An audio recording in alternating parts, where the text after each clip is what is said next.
Et ce soir, dans votre émission politique, le débat, être martyr au Mali, avec M. Youssouf Mohamed Bachili, porte-parole du CDR, collectif pour la défense de la République. Monsieur Bachili, bonsoir et bienvenue. Bonsoir à vous, Robert. Merci. Bonsoir à tous les téléspectateurs. Merci à vous d'avoir accepté notre invitation. Merci pour l'invitation. Merci.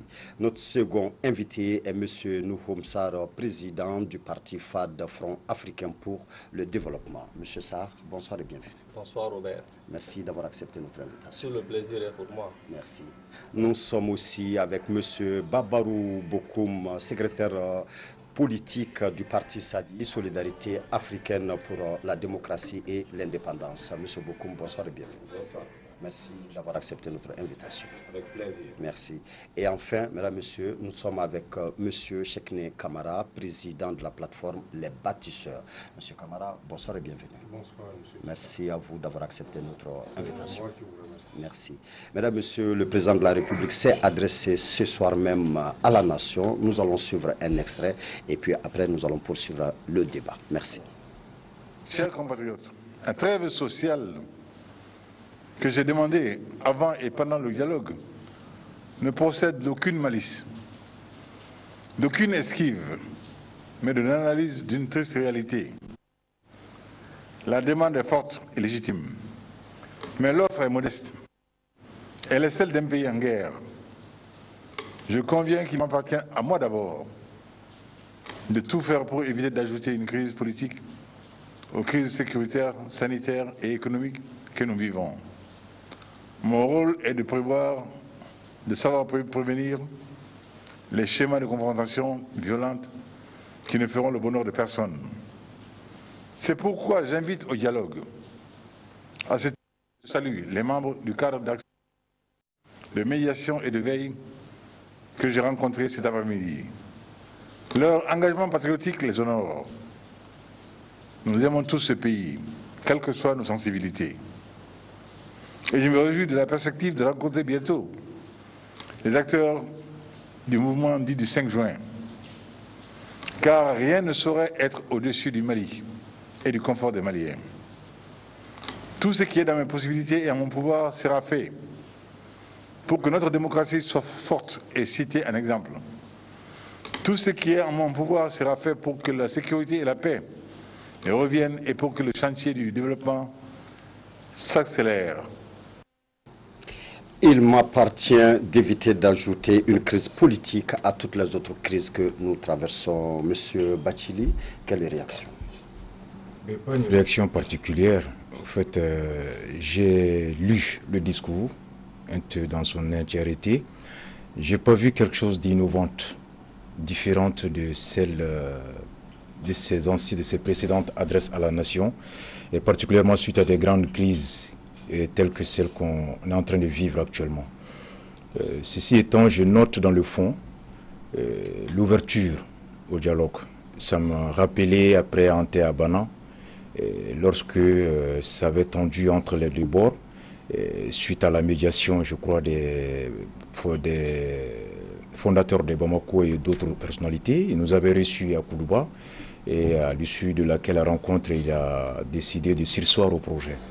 Donc aujourd'hui, il se propose de rencontrer les organisateurs du mouvement du 5 juin. Et il annonce, il instruit ou il intime au Premier ministre de trouver une solution à la crise scolaire. Et je vous rappelle que ce n'est pas la première fois qu'il intime au même Premier ministre de trouver une solution. Et donc, ce n'est pas la première fois. Et pourquoi ça bloque? Et ensuite, il parle de la crise législative, les résultats qui sont issus des élections législatives.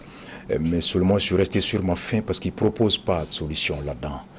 Mais ceci étant, ça peut se comprendre aussi, puisqu'il y a d'un côté ceux qui contestent, il faut les écouter pour voir qu'est-ce qui peut être la solution. De l'autre côté, il y a un groupe qui s'est proposé comme médiateur, et donc il faut aussi examiner de fond en comble avec toutes les parties. Donc proposer une solution pourrait passer comme une sorte de dictat. Tout cela, je comprends dans la modestie des propositions. Mais on a ce qui s'est passé lors de ces législatives qui ont été les gouttes d'eau qui ont débordé, les vases. Les solutions, ils ne sont pas 3, ils ne sont pas 4, ils ne sont pas 5. Et ça tient en grande partie par l'Assemblée nationale dans sa formation actuelle et par la Cour constitutionnelle qui, une fois de plus encore, continue à œuvrer de la même manière que depuis Berle-Lurette. Donc s'il y a une solution, c'est vrai qu'une partie a été prise en compte par le dialogue, mais une deuxième partie tient aussi par la fermeté du chef de l'État qui est lui, de s'assumer en cela. Donc en gros, pour terminer, il n'a fait que rappeler son devoir. Il a été investi pour veiller à la stabilité, pour veiller à l'harmonie, pour veiller au respect des droits des citoyens, pour garantir la paix. Donc le rappeler, nous sommes en droit de se poser la question après 7 ans, si encore le président a conscience de la charge qui pèse sur lui, au regard des discours, du serment et des actes qui sont posés depuis 2013 jusque-là. Encore, pour celui qui a vécu le 5 avril, je crois qu'il aurait dû prendre la mesure des choses depuis après le 5 avril. Et là, en cela, le dialogue est salutaire. Et il a broché tous les problèmes, mais nous déplorons la lenteur dans la mise en place du comité de suivi.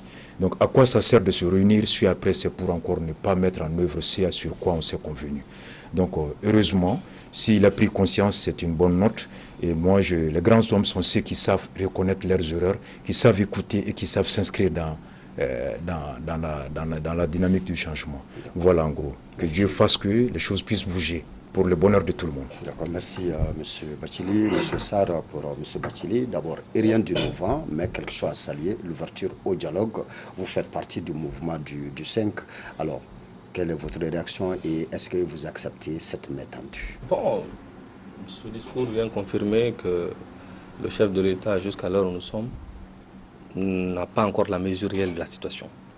Il semble ne pas avoir compris ce qui est en train de se passer dans le pays dont il est le président. C'est vrai que les Maliens vont dialoguer, on n'a pas le choix, mais nous sommes convaincus aujourd'hui que le dialogue sera après son départ. Les Maliens vont s'asseoir et se retrouver, se regarder en face, après qu'il ait rendu sa démission au peuple souverain du Mali. Il a indiqué que nous aimons le Mali, nous aimons tous le Mali, peut-être pas de la même manière, pas de la même façon, pas au même degré. Il a demandé, lancé un appel au mouvement du 5 juin. Et au moment opportun, le mouvement du 5 juin délibérera là-dessus, pour ce qui me concerne. La détermination qui est la nôtre consiste aujourd'hui à tout mettre en œuvre pour que de façon démocratique, de façon légitime, sans violence, sans injure, sans qu'il n'y ait un feu tricolore brisé, sans qu'il y ait une branche d'arbre arrachée, que le chef d'État de la République du Mali puisse se décharger du fardeau que le peuple souverain du Mali lui a confié il y a 7 ans. Donc telle est notre posture, telle est notre revendication. Nous nous inscrivons pleinement dans ce cadre-là. Et bon, vous savez, vous avez vu le chef de l'État parler de Faladje, des déplacés de Faladje qui ont été frappés par un incendie il y a de cela quelques semaines. Ce n'est pas aujourd'hui qu'il faut parler de ça. Donc nous sommes aujourd'hui dans la banalisation de la fonction du chef de l'État. Nous sommes dans la banalisation du serment du chef de l'État.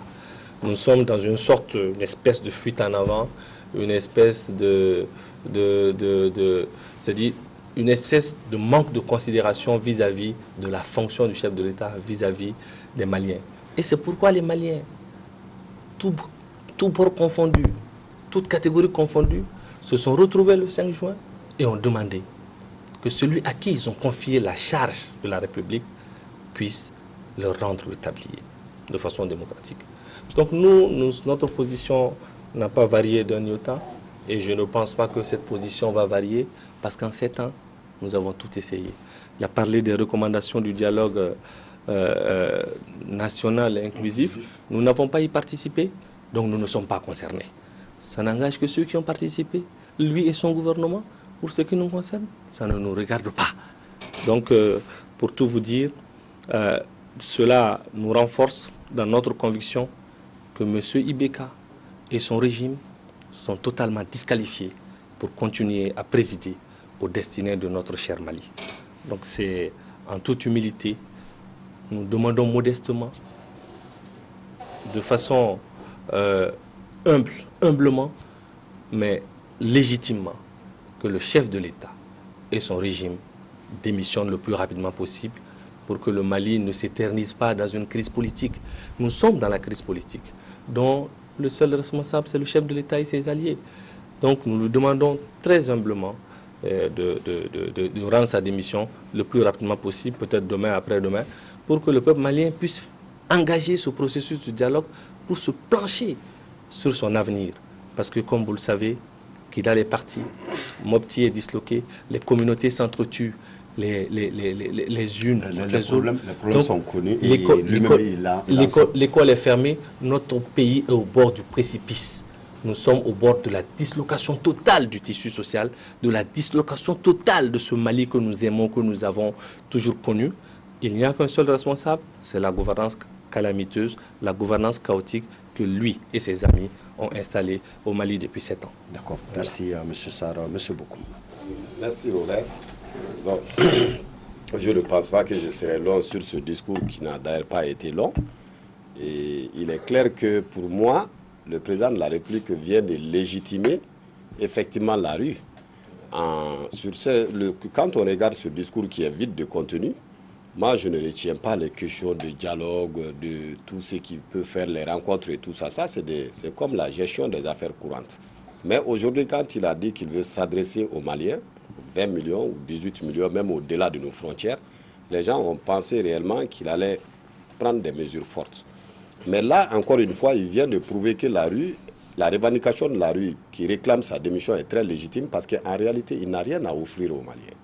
Il n'a rien à offrir et le pire de cette histoire, c'est que les gens ne peuvent pas dialoguer lorsque vous dialoguez avec quelqu'un qui est dans l'incapacité de tenir ses promesses ou les engagements qui se sont pris, il est dans l'incapacité de les mettre en œuvre. Nous, on n'a pas participé également au dialogue. Mais jusqu'à l'heure où nous parlons, ils n'ont pas réussi même à mettre les comités de suivi du dialogue sur place. Et donc, et pourtant, c'est lui le garant. Il a bien dit qu'il était le garant. Donc, pour moi, aujourd'hui, c'est triste de voir quand même le président dans cet exercice qui a été l'exercice le plus décevant dans tout l'exercice de son mandat. C'est le premier discours où, moi, je trouve franchement qu'il a accepté la démission. Pour moi, c'est une acceptation de la démission et qu'il demande juste les négociations pour mettre des formes. Donc, il attend la pression de la rue la semaine prochaine pour avoir également un argument de partir. Ça, c'est le point. Donc, en réalité, il parle de « nous aimons le pays ». Oui, parce que, comme Sarr l'a dit, mais moi, je vais un peu plus loin. Les gens, tout le monde aime ce pays, mais d'autres l'aiment parce que c'est le seul pays où vous pouvez insulter des gens gratuitement sans qu'il n'en découle aucune sanction. C'est le seul pays au monde où vous pouvez piller l'État de façon ostentatoire, l'exposer de façon ostentatoire sans qu'il y ait des sanctions. Et c'est le seul pays au monde où on ne sait pas qui dirige quoi, qui est responsable de quoi. C'est le seul pays au monde où il n'y a pas de justice, il n'y a pas de sécurité, il n'y a pas de santé, il n'y a pas d'école. Donc, ceux qui profitent de cela aiment le Mali à leur façon. Parce qu'ils arrivent à se retrouver dans une zone de no man's land qui les permettent de faire tout ce qu'ils veulent. Maintenant, de l'autre côté, il y a d'autres également qui aiment le Mali. Nous faisons partie de ce lot-là qui aiment ce pays dans le seul but de le voir prospérer et de donner un avenir meilleur aux enfants. Donc, je pense que sur l'histoire d'aimer le pays, la question n'est pas là. Je pense qu'aujourd'hui, les dés sont jetés et il s'agit tout simplement de l'affrontement de deux forces démocratiquement, ceux qui sont pour la continuité, parce que c'est comme ça qu'il faut poser la question, ceux qui veulent la continuité de ce qui se passe actuellement, l'insécurité, à savoir le désordre total, la dilapidation des fonds de l'État, et ceux qui veulent un changement. Maintenant, après, on va voir de là, va émerger, s'ils arrivent à avoir raison de ce mouvement, eh bien le Mali sera ce qu'ils souhaitent. Si aujourd'hui, demain ou après-demain, ce mouvement qui est en cours arrive à avoir raison d'eux, ce n'est pas une question de personne, il ne s'agit pas de tuer des gens, il ne s'agit pas d'emprisonner les gens. C'est juste d'imposer une orientation nouvelle à ce pays, une orientation qui va permettre de poser les bases d'une paix durable au Mali. Merci M. Bokoum. M. Kamara. Merci M. Dissa. Donc je crois que nous avons tous écouté les discours. Tout le monde est unanime, y compris le président de la République, que notre pays traverse une situation extrêmement difficile, que ce soit dans le domaine de l'école, de la santé, de la sécurité, etc. Le diagnostic, n'est-ce pas, il est partagé par tous. Ce qu'il faut aussi noter avec intérêt, c'est que le président de la République lui-même a effectivement noté que le mouvement du 5 juin méritait d'être rencontré. Donc il a dit dans son discours que non seulement sa porte était ouverte, que sa main restait tendue. Donc à mon avis, personne ne peut aller, n'est-ce pas, à l'encontre de ce constat, qui est malheureux, qui est triste pour notre pays. Mais il faut prendre de la hauteur, comprendre que, au-delà des contradictions, nous avons en partage ce pays. Nous avons chacun, n'est-ce pas, à cœur, alors le souci, n'est-ce pas, que notre pays puisse s'en sortir et de la plus belle manière. Et pour ce faire, je pense que, n'est-ce pas, si ça, je me mets dans cette dynamique-là en pensant que, personnellement, je m'attendais à des mesures. Mais si ces mesures n'ont pas été certainement avancées, c'est pour, effectivement, attendre la rencontre avec, n'est-ce pas, le mouvement du 5 juin, parce qu'il a promis de les rencontrer. Et je pense que, dans cette dynamique-là, des négociations, n'est-ce pas, seront engagées pour permettre, en tout cas, de sortir de cette situation. Donc, les promesses sont toujours intéressantes, mais au-delà des promesses, il faudra passer aux actes. Parce que la théorie, n'est-ce pas, reste la théorie. Mais la théorie n'a de valeur que lorsqu'elle se concrétise par des actes concrets.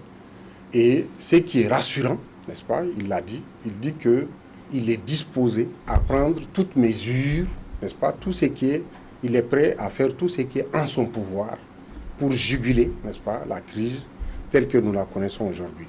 Donc je pense que dans les jours à venir, en tout cas je l'espère, compte tenu de tout ce que nous vivons, n'est-ce pas, que alors des mesures vigoureuses seront prises pour permettre, n'est-ce pas, à notre peuple de sortir, n'est-ce pas, de cette crise-là qui n'a que trop duré. Merci, monsieur Camara. Donc, messieurs, nous allons revenir à notre thème de ce soir-là. En tout cas, tout le monde aime le Mali d'une manière ou d'une autre, mais ceux qui ont quand même prouvé leur amour pour ces pays-là, c'est justement ces martyrs qui ont déjà donné de leur vie pour sauver ces pays-là. Et c'est d'eux que nous allons parler ce soir. Monsieur Bathily, alors qu'est-ce qu'un martyr? Et selon vous, est-ce qu'il y en a de plusieurs types? Merci. Lorsque vous m'avez proposé le thème, le martyr, je dis c'est un thème qui est plein de beaucoup de sens, plein de beaucoup de notions. Le martyr au sens classique désigne cet individu ou une communauté, un peuple, qui affirme publiquement son attachement à un principe, à une foi, à un objectif, à une idéologie, et pour laquelle, pour la préservation de laquelle, pour la défense de laquelle, il est prêt au sacrifice qui peut valer de la souffrance jusqu'à l'ultime qui est la mort. Donc n'est pas martyr que celui qui est mort, mais celui qui en a souffert pour la préservation de quelque chose en laquelle il a cru aujourd'hui et demain. Ce sacrifice auquel il est prêt à consentir renvoie à deux notions. Il sert d'abord à témoigner devant l'histoire que même au-delà de ma survie ici-bas, ceux qui viendront, qu'ils sachent par quoi je suis mort, pourquoi je suis mort, afin qu'ils puissent veiller à la préservation de ce qui a été à la cause de mon sacrifice. C'est pourquoi on honore les martyrs. C'est pourquoi au Mali, dans notre cas, chaque le 26 mars, on sort pour rendre hommage. Vous voyez? Donc là, ça c'est le martyr. Maintenant, l'attachement à un principe. À la fois, il y a des martyrs religieux. D'ailleurs, le terme même est un terme qui vient du mot grec, martyrium, et que c'est le christianisme qui a le plus répandu. Les plus connus remontent sont de l'ordre confessionnel, de l'ordre religieux. Donc pour celui qui adhère à une foi, il la rend d'abord publique. Je suis chrétien, je suis musulman, je suis Bouddha, je suis ceci. Il la rend publique. Il rend public les vertus de cette foi-là. Et il invite les gens à l'adhérer et il la protège, il la magnifie. Ceux qui ne le souhaitent pas ou ceux qui sont opposés à cette foi veulent le dissuader de sortir et ils résistent. Ensuite, ils peuvent utiliser la force il résiste à la force. Et donc les pressions peuvent être l'exclusion sociale, la souffrance dans l'âme, à beaucoup de types de souffrances. Et si toutes ces souffrances n'arrivent pas à le faire abdiguer, à le faire reculer, et donc ils peuvent passer à l'ultime qui est d'attenter à sa vie. Et en cela, il peut être prêt à donner sa vie pour que ce en quoi il a cru, ce en quoi il a appelé les gens à croire, qu'il ne faut jamais, quel que soit le prix de la souffrance, renoncer parce que leur devenir en dépend du respect et de l'obéissance de cette ligne-là. Donc ça, c'est des martyrs religieux. Du point de vue culturel, tu en trouves aussi. Ceux, dans certaines sociétés où il était banni de faire des dessins, des sculptures, des formes de culture, alors qu'ils se sont battus contre vents et marées pour que la liberté de pouvoir penser et traduire sa pensée dans n'importe quelle forme, sculpture que tu veux, alors qu'ils ont donné leur vie afin que ceux à qui on raconte l'histoire puissent savoir que quelqu'un a donné sa vie pour que toi, aujourd'hui, tu puisses être libre de faire ta peinture, de faire ton dessin. Ça, c'est des martyrs de l'art. Il y a aussi la politique. Ça, c'est notre cas du 26 mars. Maintenant, ça, c'est l'idéal de gouvernance. Donc, ceux qui croient, parmi des multiples formes du régime, le régime, par définition, c'est l'ensemble des règles d'organisation d'un État et d'exercice du pouvoir. Deux choses différentes. L'ensemble des règles qui organisent un État et l'ensemble des règles qui déterminent l'exercice du pouvoir à l'intérieur de ces territoires et par cet État-là. Donc, il y en a plusieurs. Je te prends la République islamique. Il y a la République aristocratique, il y a la République oligarchique, il y a la République démocratique, le régime démocratique, il y a le régime islamique, il y a le régime oligarchique, il y a le régime aristocratique. Maintenant, le régime démocratique, c'est à qui? Celui qui croit en ce type de régime, alors il expose les vertus, les avantages de ce régime à sa société, à sa communauté, à ses citoyens, les invite à y adhérer compte tenu des avantages qu'ils peuvent espérer en appliquant ce régime-là. Et pour la défense de ce régime et les avantages qui sont incarnés dans ce régime, il est prêt à débattre, il est prêt à s'opposer, il est prêt à l'ultime sacrifice jusqu'à la mort. C'est ceux-là qui sont les martyrs du 26 mars. Le principe démocratique. Donc il y a des martyrs politiques, il y a des martyrs économiques, il y a des martyrs culturels, il y a des martyrs religieux. Le martyr, en un mot, c'est celui qui croit en quelque chose, qui la rend publique et qui les revendique et qui la protège et qui est prêt à souffrir jusqu'à la mort pour la sauvegarde de ce en quoi il croit. Voici en un mot ce que je peux donner comme entame de la définition des différents types du martyr. Merci, M. Bathily. M. Sarr, est-ce qu'on peut dire qu'il y a des nations qui honorent plus leurs martyrs que d'autres? Si oui, des exemples. Bon, en fait, le martyr, c'est d'abord celui qui accepte de consentir un certain nombre de sacrifices, y compris le sacrifice ultime, pour une cause qu'il juge juste. Donc, l'histoire de l'humanité est émaillée de martyrs. Quand vous prenez l'Afrique du Sud, voici un peuple qui, pendant des décennies, a été soumis à l'apartheid, l'évolution séparée des races. Il a fallu que des gens s'organisent. Il a fallu que des gens acceptent de souffrir le martyr. Les enfants de Soweto ont été liquidés, assassinés, tués. Nelson Mandela et ses amis, ses collègues ont été emprisonnés. Certains ont été empoisonnés, certains ont été tués. L'imam Abdullah Haron est mort en prison parce qu'il s'est insurgé contre l'apartheid qui portait atteinte à toutes les vertus de l'humanité. Mais chez nous, ici, les martyrs, ce n'est pas en 91 uniquement. Koumi Djossé Traoré, le résistant du Beledugou. Bazani Tira, le résistant du Pays Beau. Kunta, Firoun. Voici des hommes qui ont consenti à toutes sortes de sacrifices pour que la dignité de notre peuple puisse être préservée. Vous allez en Asie, les Moudjahidines afghans, à l'époque où les soviétiques ont envahi l'Afghanistan, ont voulu faire de l'Afghanistan leur propriété privée. Le commandant Massoud, Abdul Haq et tous ont accepté de consentir à tous les sacrifices pour que l'Afghanistan soit libre. Mais non, il ne s'agit pas de rendre hommage aux martyrs en faisant des cérémonies, en déposant des germes de fleurs comme nous le constatons ici à chaque date du 26 mars. Il s'agit de porter les valeurs pour lesquelles ces martyrs ont accepté de mourir. Il s'agit, pour ce qui concerne le Mali, de faire en sorte que la démocratie pour laquelle ces jeunes de 91 ont perdu leur vie, que cette démocratie continue à vivre comme ils l'ont souhaité. Mais le constat, il est clair aujourd'hui. Nous venons des élections. Un poignet d'oligarques ont pris en otage notre démocratie. Ils l'ont mangée. Le peuple vote, le peuple élit des gens. La première institution trouve des moyens, des artifices, des combines. Et on va vers la Cour constitutionnelle, on tronque les résultats, on les falsifie, on les blanchit, ça n'honore pas les martyrs. La séparation des pouvoirs, qui est un caractère fondamental, c'est le caractère fondamental de toute démocratie, nous venons de l'assister.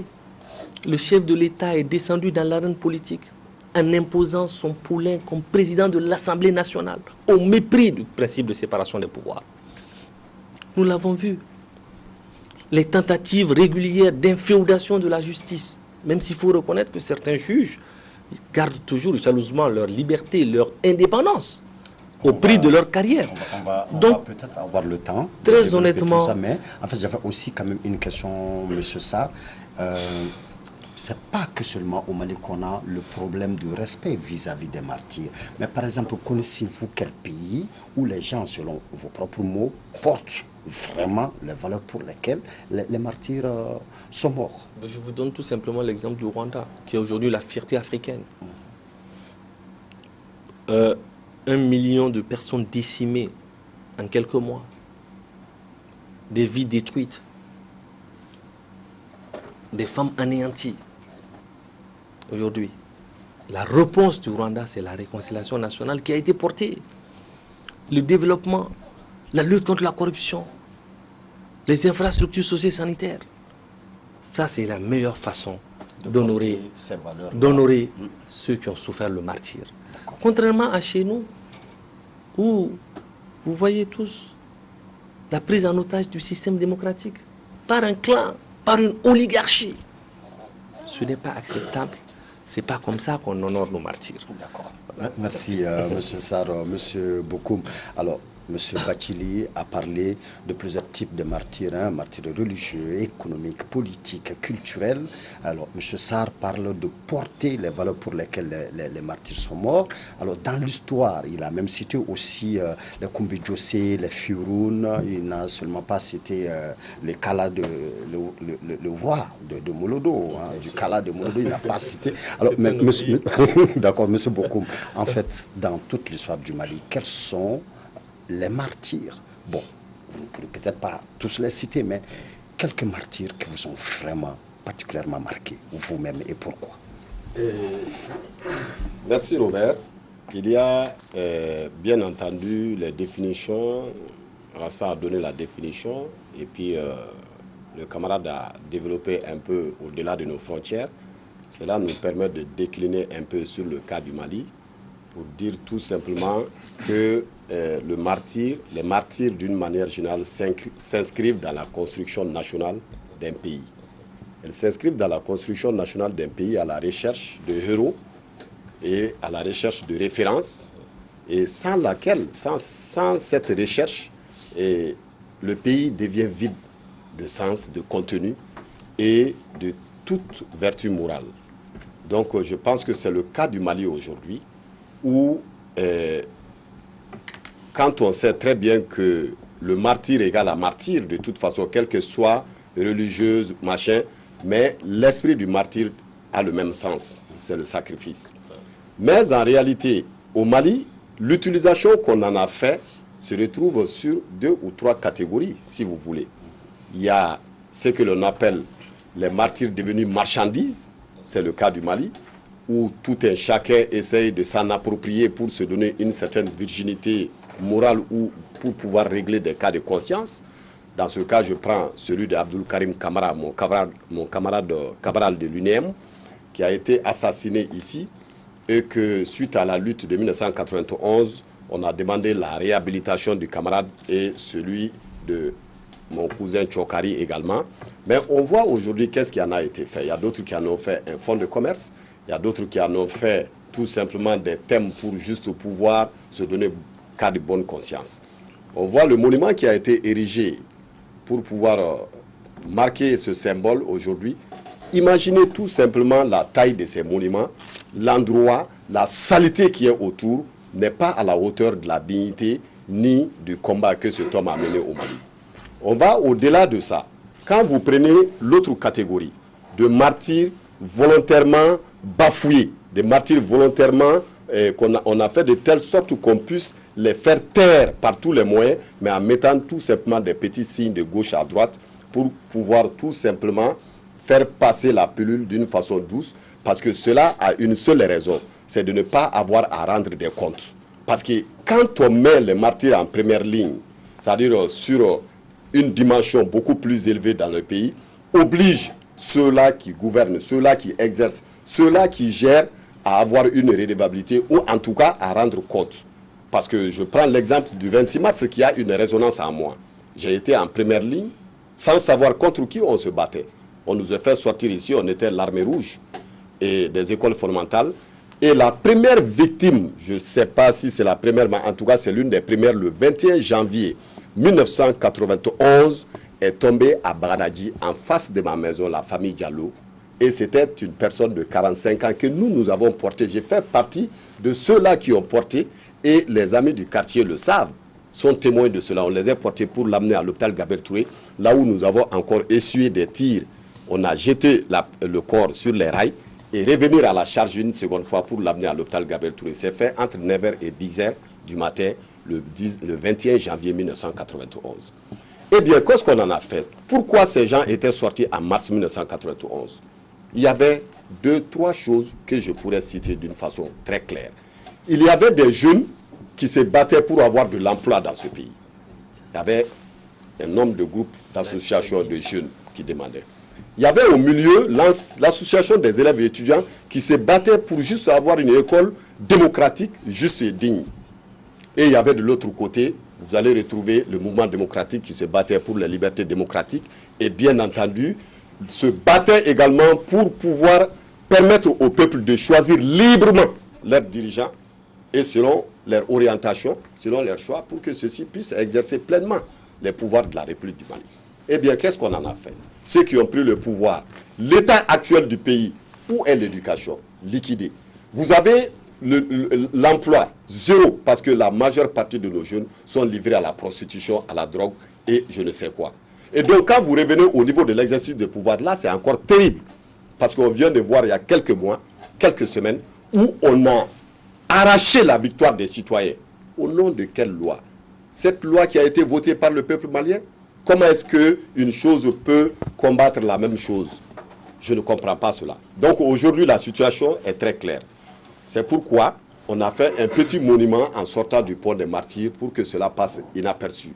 Aujourd'hui, si le mouvement démocratique qui a pris le pouvoir voulait que les idéaux du 26 mars triomphent, au moins ils auraient pu mettre un monument beaucoup plus géant, un monument gigantesque qui s'impose sur Bamako, parce que vous avez vu le tour de l'Afrique, vous avez vu la colonne de la paix, vous avez vu le boulevard de l'indépendance. Tous ceux-ci ont vu le jour après le sacrifice des martyrs. Et pourtant, ils préfèrent faire, comme on appelle la promotion de l'Afrique, la promotion de la paix et la promotion tout simplement de l'indépendance, mais ils oublient tout simplement que tout ceci vienne après la construction nationale qui a été le sacrifice de ces femmes et de ces hommes qui reposent à Nyarela. Et moi, je passe tous les jours. Je suis un enfant de Baradji. Je passe soit à l'aller ou à retour. Le carré des martyrs est devenu un carré de chiens où se promènent des chiens. Les camions sont garés devant, comme si ce n'est pas des personnes qui ont constaté un sacrifice. Et c'est là sous l'œil vigilant de ces, entre guillemets, démocrates sincères qui ont pris le pouvoir après la chute de Moussa Traoré. Et le pire de cette histoire, c'est quoi? C'est qu'au Mali, on a entretenu une confusion. On célèbre Moussa Traoré, on célèbre le 26 mars, à tort ou à raison. Si celui qui veut célébrer Moussa Traoré doit avoir le courage de réviser le procès de Moussa pour déterminer à qui, où se trouve la responsabilité des tueries du 26 mars. Si cela n'a pas été fait, on ne peut pas célébrer Modibo Keïta mettre l'aéroport du Mali et vendre cet aéroport-là, et en même temps célébrer Moussa. Or, l'un a existé sur la ruine de l'autre. Et donc, nous sommes dans un pays de confusion. C'est ce qui a laissé la voie libre à toutes les dérives, à des voyous, des délinquants, des gens qui disent ce qu'ils veulent, des gens qui prennent la parole publique dans la confusion totale et à parler sans humilité et sans aucune connaissance de ce qui s'est passé dans ce pays. Donc ce changement en cours, Robert, je vais terminer, va voir l'émergence de ces références, de ces symboles qui vont désormais incarner notre pays. Merci, Monsieur Bokoum. Monsieur Camara, des martyrs qui vous ont particulièrement marqué et pourquoi? Bon, d'abord, je dois préciser que les martyrs sont des gens, pour la plupart du temps, que je considère comme étant des idéalistes. J'entends par idéaliste ici quelqu'un alors qui se bat pour une idée ou une cause hautement avancée. Et des martyrs, on peut les retrouver, n'est-ce pas, sous tous les cieux et sous plusieurs formes. M. Bachili l'a dit, on peut les retrouver sur le plan politique, sur le plan économique, sur le plan philosophique, sur le plan scientifique, sur le plan religieux. Si nous prenons sur le plan religieux, on peut considérer, n'est-ce pas, dans le christianisme, Jésus-Christ comme un martyr. C'est un homme, n'est-ce pas, qui a accepté de sacrifier sa vie pour que le christianisme, en tant que religion, tel que nous la connaissons aujourd'hui, puisse être, n'est-ce pas, la première religion du monde. Quand nous prenons l'islam, Muhammad Rasulullah sallallahu alayhi wa sallam, n'est-ce pas, a souffert le martyre pour celui qui connaît son parcours. Sur le plan philosophique, n'est-ce pas, on peut prendre quelqu'un comme Socrate, qui a accepté, n'est-ce pas, d'affronter les jurys populaires au péril de sa vie pour faire triompher, n'est-ce pas, la vérité, parce qu'il se croyait être au service de cette vérité-là. Il y a d'autres, n'est-ce pas, Giordano Bruno, alors qui a été brûlé vif, n'est-ce pas. Il y a d'autres, bien entendu, qui ont eu Vanini, qui a eu la langue coupée sur le plan scientifique. Donc, c'est des hommes qui sont prêts à sacrifier leur vie pour ce qu'ils croient être juste ou pour ce qu'ils croient être vrai et qui, n'est-ce pas, méritent d'être des exemples ou des références pour l'humanité. Donc, les martyrs, en réalité, sont des hommes exceptionnels qui ont eu un parcours exceptionnel et qui, à chaque fois qu'un peuple ou une société se trouve dans des moments critiques, n'est-ce pas, de son histoire, se doit de se remémorer de leur sacrifice, n'est-ce pas, pour retrouver, n'est-ce pas, le bon chemin ou se retrouver, n'est-ce pas. Donc les martyrs nous permettent en quelque sorte de nous enraciner, de nous ressourcer, n'est-ce pas, de trouver ces liens-là avec les hommes et les femmes illustres qui ont marqué notre histoire, qui ont marqué notre passé et qui ont fait que, n'est-ce pas, nous soyons ce que nous sommes aujourd'hui. Et le plus grand hommage qu'on puisse rendre aux martyrs, c'est véritablement de faire en sorte qu'ils ne soient pas morts pour rien. Quand on voit, n'est-ce pas, le combat que Nelson Mandela a fait en Afrique du Sud, si l'Afrique du Sud doit se retrouver dans un recul qui consiste, n'est-ce pas, à encore se retrouver face à la ségrégation raciale, ça veut dire que les 27 ans passés en prison n'ont servi à rien. Donc il en est de même, n'est-ce pas, on sait qu'en 91, on était tous jeunes, mais on était là, n'est-ce pas. Ceux qui sont morts ne sont pas morts, alors pour rien. Ils ne doivent pas, en tout cas, mourir pour rien, n'est-ce pas. Ils sont morts pour des causes qui étaient nobles. La justice sociale, l'égalité des chances, la transparence, alors le changement. Donc c'était, n'est-ce pas, des idéaux, c'est-à-dire des idées hautement avancées qui, n'est-ce pas, alors devraient servir de bréviaires, hein, n'est-ce pas, si vous voulez, pour les combats, n'est-ce pas, que les générations futures doivent mener. Donc, à mon avis, des hommes et des femmes qui agissent consciemment pour faire triompher une cause au péril de leur vie, alors méritent véritablement, n'est-ce pas, d'être célébrés, d'être respectés, n'est-ce pas, leur mémoire doit être préservée et nous devons toujours, n'est-ce pas, nous inspirer de leurs actions, de leur comportement, nous remémorer, n'est-ce pas, de leurs sacrifices pour véritablement éviter, n'est-ce pas, certains travers. Donc, dans notre pays, il y a eu beaucoup de martyrs, mais en tant qu'hamaliste, hein, si vous me demandez de donner un exemple, je commencerai par Cheikhne Amaoula, qui est mon homonyme. C'est quelqu'un qui a souffert le martyre, pour ceux qui connaissent, n'est-ce pas, son parcours. Donc c'est pourquoi, n'est-ce pas, Cheikhne Amaoula est considéré véritablement pour une bonne partie des musulmans de la sous-région africaine comme un exemple d'humilité, un exemple, n'est-ce pas, de bravoure, un exemple de sacrifice. C'était un homme humble, mais au service de Dieu, et qui n'a jamais accepté, n'est-ce pas, ni la complicité, ni la compromission avec le colon. Donc, et c'est pourquoi il a été déporté. Et au-delà de Cheikh Nehamaoula, n'est-ce pas, j'ai rejoint Babarou, hein, il y a un autre, ce n'est pas parce qu'il est Camara, hein, n'est-ce pas, Cabral, Abdul Karim Camara, qui, à un moment extrêmement difficile de notre histoire, a osé, n'est-ce pas, au péril de sa vie, braver un régime alors qui n'était pas démocratique et qui véritablement, n'est-ce pas, a porté la voix et l'aspiration de la jeunesse, n'est-ce pas, et qui véritablement voulait que la jeunesse malienne en particulier, et même africaine, n'est-ce pas, parce que n'importe quel jeune africain peut se retrouver dans les idéaux, les valeurs, n'est-ce pas, que Cabral a défendu et pour lesquels, n'est-ce pas, il a perdu sa vie. Merci M. Camara, M. Bachili. Peut-on dire que le monument des martyrs à la descente du pont des martyrs alors, est érigé seulement pour les martyrs de 1941, de toute la façon que vous inspire ce monument? Ce monument, comme l'a dit M. Babourou, il doit inspirer, à la suite aussi de M. Camara, des inspirations. Il doit inspirer des références, des comportements, des réflexions par rapport à ceux pour lesquels dont l'image est gravée sur le monument sont tombés. Votre question, elle me ramène à situer réellement, après avoir situé, définir clairement ce que c'est que le martyr.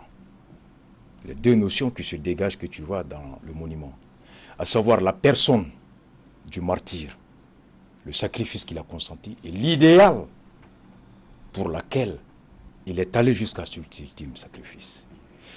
Et M. Camara a dit quelque chose que Sarah a bien incarné avec Mandela. Le martyr ne vaut que lorsqu'il nous sert, nous bénéficiaires en réalité de son combat. Parce que lui ne jouit pas des retombées de son combat, de son vivant. Son combat, c'est pour la postérité. Il ne sert à rien que lorsque, comme Babour l'a dit, la postérité arrive à s'en inspirer. Et surtout dans des moments critiques. Donc, en ce moment, lorsqu'il y a une crise aussi profonde comme celle que nous vivons, nous devons faire preuve d'élévation intellectuelle pour faire la part entre la personne qui prétend agir suivant la ligne de l'homme martyr et le principe pour lequel l'homme martyr est mort. Ça, je fais la part.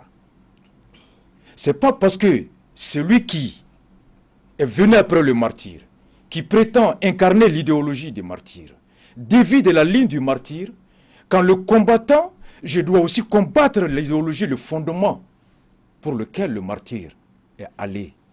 Moi, je dissocie les deux choses. C'est là où on pose la question du principe qui est le fondement.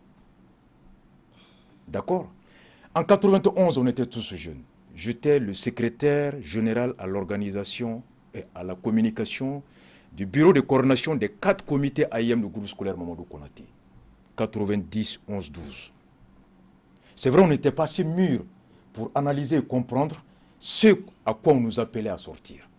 Ce qui nous tenait à cœur, c'était beaucoup plus les revendications didactiques, matérielles, bourses, tout ça. Mais au-delà, après, avec l'âge, nous avons compris que le fondement de cette lutte qui a abouti à la fédération de toutes les corporations était que plus jamais personne n'accède à la magistrature suprême comme Moussa Traoré a accédé. Que plus jamais personne ne puisse, l'État malien ne soit plus organisé par les mêmes règles que l'État de Moussa Traoré était organisé. Et troisièmement, que plus jamais personne n'exerce le pouvoir comme Moussa Traoré l'avait exercé. Et donc il fallait remplacer les règles qui régissaient à l'époque l'accession au pouvoir, qui était le coup d'État par Moussa. Il fallait revoir les règles d'organisation de l'État et de Moussa Traoré et revoir les règles de gouvernance du pouvoir qui était le monopartisme par le multipartisme. Donc on nous a parlé du régime démocratique en lieu et place du régime démocratique multipartisme. Parce que l'UDPM, dans sa définition, c'était aussi l'union démocratique du peuple malien, mais au sein du parti unique. Donc, voici les idées pour lesquelles certains sont sortis, dont le jeune de votre, ou bien pas le jeune, 45 ans, c'est pas un jeune. Mandela? Non, celui qui est décédé dans votre rue là.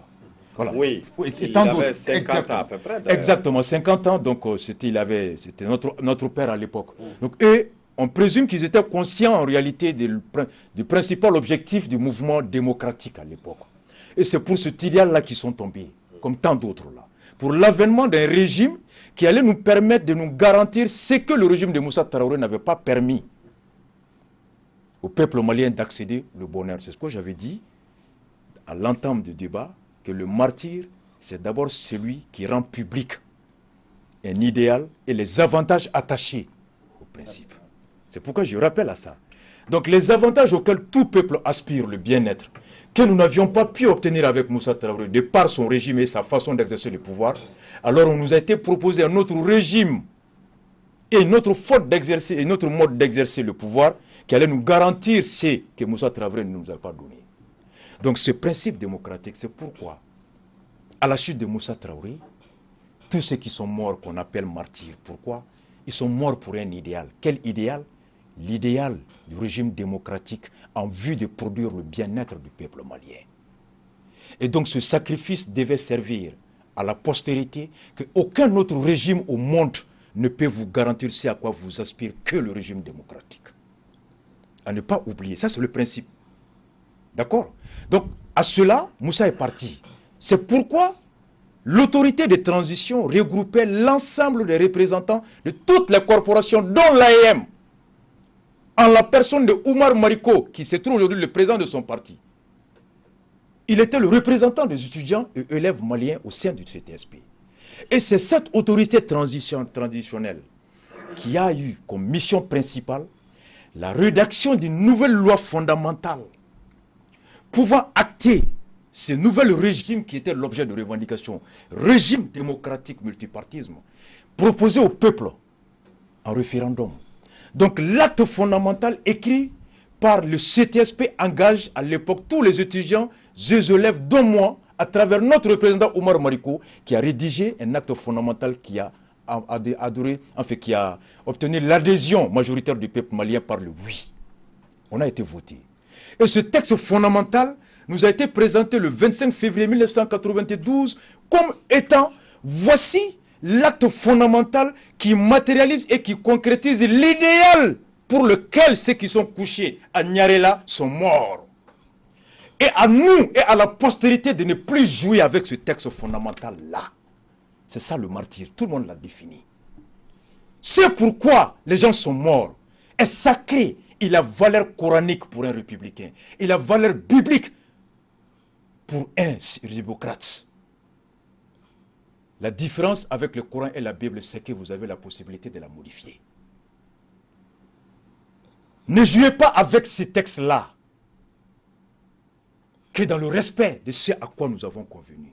C'est à cela que moi je m'attache. C'est ça, je dis, il faut faire la part entre cela. Donc le texte fondamental qui a été adopté en 1992 comporte beaucoup de choses. Sarah a parlé de beaucoup de choses, il a parlé de beaucoup de choses, on en convient, mais c'est vrai. De 1900, c'est là beaucoup, je suis d'accord avec lui. De 92 à aujourd'hui, tous ceux qui se sont succédés à la tête de l'État, qui dans sa gouvernance a incarné même à la moitié, a produit même le résultat qui peut valoir même le mérite de le sacrifice des gars. Personne. Mais est-ce que pour autant ça veut dire que l'idéal pour lequel les gens sont morts était faux? Est-ce que ça veut dire que le régime démocratique est faux? Ou alors c'était les hommes en charge qui ont failli? Est-ce que c'est les hommes qui ont dévié de l'idéal ou c'est l'idéal en soi qui était faux? Donc c'est ce débat qui est intellectuel qui doit être posé. En vouloir critiquer le contenu ne renverse pas tout aussi. Maître Demba à son temps l'a dit, en lavant le bébé, ne jette pas le bébé avec l'eau, je ne sais pas de quoi. Exactement. Quand tu me dis martyr, je dissocie l'idéal et le sacrifice. Et la postérité a-t-elle été conforme à l'idéal pour laquelle le monsieur est mort? Si oui, en quoi? Alors, est-ce que si l'homme a échoué, est-ce que son échec tient par l'insuffisance de l'idéal ou son échec tient par son incapacité à agir conformément à l'idéal? Voici le débat que je pose. D'accord, merci, Merci beaucoup. Monsieur Bathily, Monsieur Sarr. Alors, pour Monsieur Bathily, les martyrs ne vaut que pour ce qu'ils nous servent. Alors, ils nous servent à quoi aujourd'hui, nos martyrs, dans le pays? Malheureusement, le constat, il est clair. Mais je pense très honnêtement que l'idéal sous-tend le sacrifice. Sans l'idéal, il n'y aurait pas eu de sacrifice. Donc le lien est clair et c'est pratiquement indissociable. Ensuite, que vaut aujourd'hui le martyr de 91? Vous l'avez constaté. Ici, dans ce pays, on a falsifié des résultats, alors que les martyrs sont morts en disant que laisser la liberté au peuple de choisir ses représentants. Une bonne dame, aussi estimable soit-elle, parce que c'est une femme, s'est enfermée dans un bureau. On avait autour d'elle 8 personnes. Ils ont falsifié les résultats. Les martyrs de 91 sont morts parce qu'ils ont dit que la séparation des pouvoirs était un principe fondamental. Vous l'avez vu, l'immixtion de l'exécutif dans le pouvoir législatif. Les martyrs sont morts parce qu'on leur a dit que quand il y aura la démocratie, il y aura plus de santé. Il y aura l'école. Il y aura l'eau à boire. Aujourd'hui, le constat, il est là. C'est un échec patent. Donc le martyr ne vaut que lorsque l'idéal pour lequel il a accepté de consentir au sacrifice ultime est porté après qu'il ne soit plus là. Mais si vous demandez aux martyrs, si on avait un pouvoir pour leur poser la question, mais ils auraient dit, nous n'allons jamais accepté de mourir pour ces gens-là. Cela a-t-il commencé aujourd'hui ou depuis Non, quand, M. Sarr? Non, en fait, vous savez, la démocratie est un certain processus. Mais nous l'avons toujours dit, nous n'avons pas de complexe. Les révolutionnaires de 91 ont été trahis à partir de 92 jusqu'à aujourd'hui. Ils ont été trahis. Ils ont été trahis, leur mémoire a été souillée. Ah d'accord, les par martyrs. Des pratiques. Les martyrs, Okay. leur mémoire a été souillée. Les martyrs ont été trahis. Les valeurs pour lesquelles ils ont accepté de mourir, ces valeurs ont été foulées aux pieds par une oligarchie. Les valeurs pour lesquelles ils ont accepté d'abandonner leur famille, ces valeurs ont été détruites aujourd'hui. Et nous avons le cœur serré de le constater. Pour vous dire que le martyr, ce n'est pas forcément celui qui meurt pour une cause. Le martyr, c'est celui qui accepte de souffrir, celui qui accepte de subir les brimades, de subir toutes sortes de brimades pour une cause. Aujourd'hui, vous voyez, la jeunesse politique, des gens ont été enlevés, ils ont été emprisonnés, certains ont été convoqués, certains on tente de les intimider. C'est contraire à l'idéal des martyrs. Mais pour autant, les gens acceptent. Pour un idéal, nous acceptons d'avancer. Vous savez, pour qu'un pays puisse se relever, pour qu'un pays puisse se construire, il est important de confier sa destinée aux gens qui incarnent des valeurs, aux gens qui incarnent un idéal. Et justement, on dit aux grands hommes, la patrie est reconnaissante. Selon vous, tel est le cas au Mali. Mais je vous dis, la première reconnaissance, c'est quand même de respecter les principes démocratiques. La démocratie pour laquelle ces gens ont accepté de mourir. Est-ce que les valeurs démocratiques, est-ce que la démocratie est respectée au Mali? Vous avez la réponse. On fait une sortie de législative. Nous avons tous la réponse. Est-ce que le principe de séparation des pouvoirs est respecté au Mali? Vous avez la réponse. Est-ce que la justice est totalement indépendante au Mali? Vous avez la réponse. Donc, le martyr ne vaut que la meilleure célébration du martyr, c'est le respect des valeurs pour lesquelles il a accepté d'être martyr. C'est le respect des convictions pour lesquelles il a accepté de céder sa vie.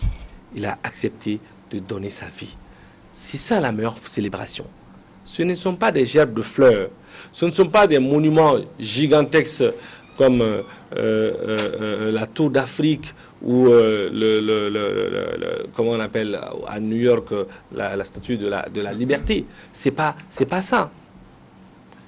Le respect de la cause défendue par les martyrs, c'est la meilleure manière de leur rendre hommage.